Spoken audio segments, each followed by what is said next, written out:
Hi, Matsi Frisi again. Welcome to our 13th fireside chat. Pretty soon we won't have a fire. We won't need these chats, hopefully.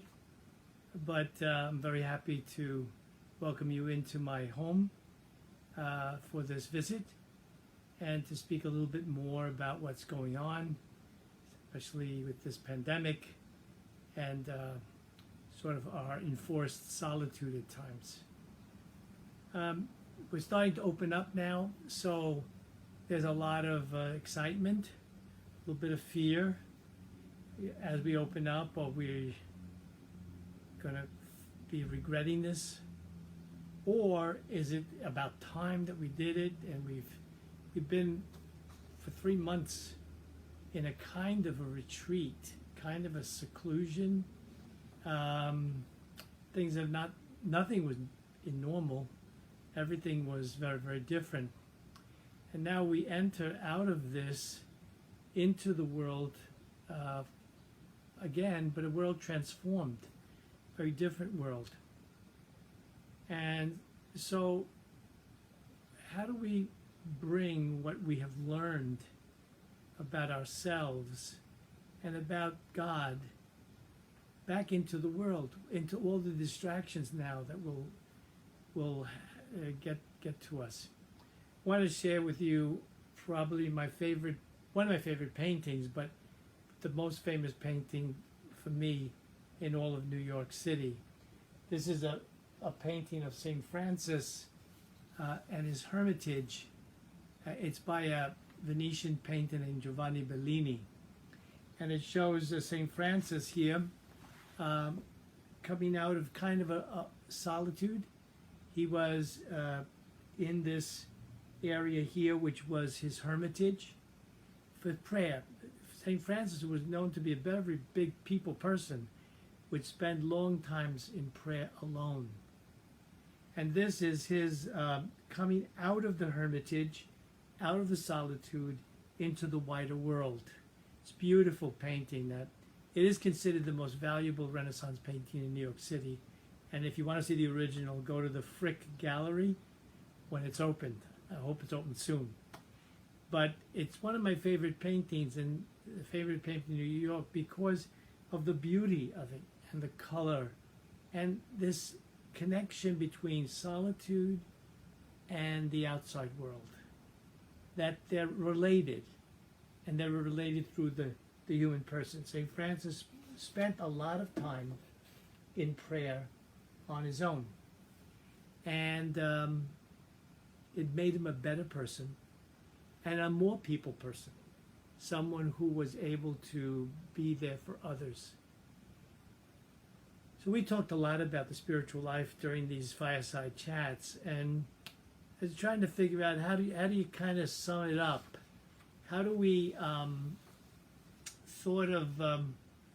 what are we bringing now to the outside world, now that we've kind of gone through the time of seclusion, sequestration, canceling all these different things we were canceling, a lot of our vacations, a lot of everything's kind of canceled, we had to let go of so much, including, unfortunately, people that we've loved and cared about.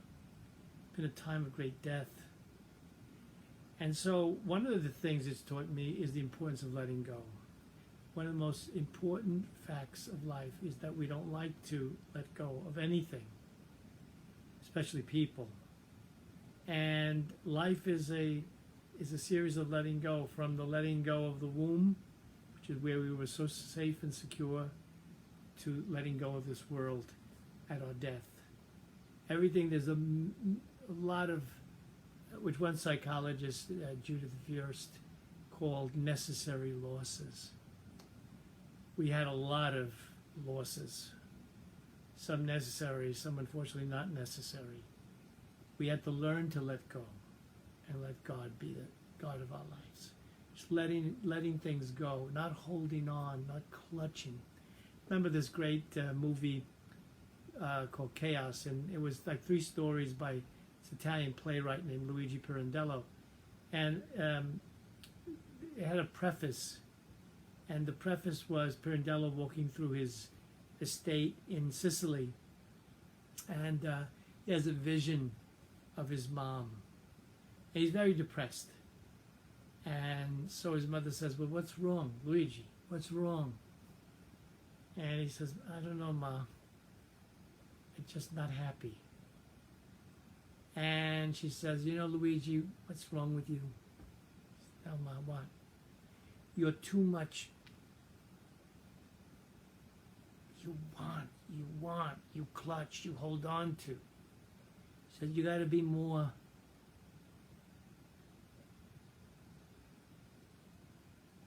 Now, that's a very Italian way of doing things, the hands. But it was a brilliant way of showing him that he's saddened by trying to hold on to things that you can't hold on to. Impossible. You're frustrating your whole life. And he was able to see that. It's a beautiful, beautiful scene with this vision of his dead mom giving him some advice that he needed. I think we've learned that a little bit during these 3 months. Letting go is so important. Doing it graciously, faithfully, lovingly is not easy, but very necessary. We also learned, I think, that we're never alone. That even though we spend a lot of time sequestered in these areas, God is always there. There is no way, no place that we can go anywhere where God is not. So we needn't fear the loneliness to realize that we're never alone. God is always there with us. And connected with that, in a very important way, is we need each other. It's not mean like, some people are called to the hermitage and living by themselves, praying for all of us. Most of us are not hermits, though. We're not called to that. We have to learn to be alone, and to be alone fruitfully and happily, but we're really made for each other. And I think, being separated from friends and family and so many things, and the poor people, people in the parish here, people were dying of their family in the hospital. They couldn't visit. People in nursing homes. So sad. That's one of the most painful things, is to be separated from your loved ones when you're dying.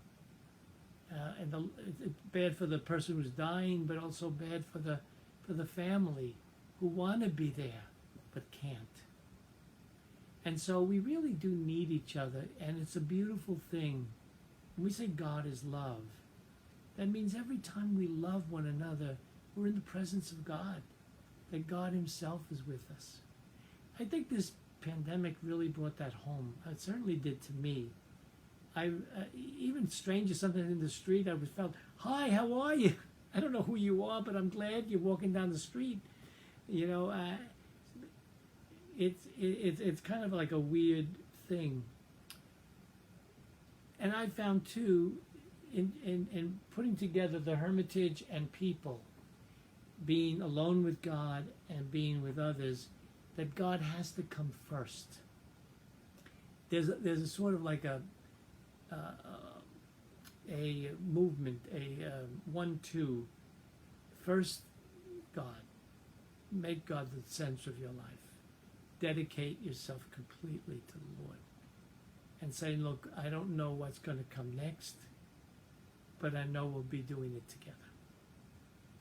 And that gives us such flexibility and such openness that great things could happen. And it really evaporates a lot of our fear. To value each moment as being a moment with God and a moment of personal revelation. Tremendous love there. I sometimes practice, try all the time practicing the Jesus prayer. I found the way of practicing, I exercise in the morning to keep myself as fit as possible. And I actually integrate the Jesus prayer with my exercises. I found it's just a beautiful way of worshiping God with my body, in what I do in my sacrifices, in my difficulty. God is everywhere. God is with us. We have all kinds of opportunities. And then when we go out to others, every encounter can be grace-filled, even the tough ones. There's some people, who are difficult, and yet they have something to tell us to ourselves. Another thing I found is that a lot of this sounds contradictory, but it's not. You have to see it together. Let me talk about me, okay, rather than we. I have found that I'm very weak.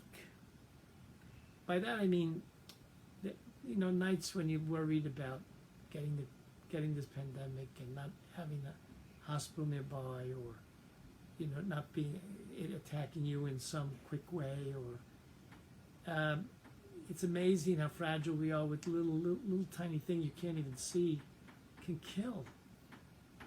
And I really realize that we are all sort of fragile and in need of God's strength. But the opposite is also true. We are very strong. I tell you this is contradictory, but it's not. You have to hold as great Nicholas of Cusa said, paradox is maintaining the coincidence of opposites. The coincidence of opposites. That sometimes they're both true. And you have to keep both of them, in order to really be true to reality, you have to keep both of them in tension. And yeah, we are fragile, but we are very strong. We've gotten through this. And we can go through it. If it has to happen again, we will get through it again. God, please not. But we can. And I think that's all of this accumulates, all this kind of balancing and prudentially the different opposites in our life. This is what we call wisdom. Wisdom is not being a smart guy, like IQ, high IQ. That's not wisdom. I met people who are not high IQs who are very wise people. And I met high IQs that are complete fools. So it has nothing to do with IQ. It has to do with experience, openness, and love. When you meet a wise person, truly filled with wisdom, you feel so full, so complete, so privileged. That's what people felt when they met Francis and all the saints. They radiated something that we call wisdom. And it's because we sometimes go through things that we keep in balance. So as we approach, opening more and more to the new normal, whatever that is, let's realize that we've learned a lot. And we have been able to grow, deepen, and become more mature through this experience. Let us thank God for everything, including what we just went through. God bless you, and see you around. Bye-bye.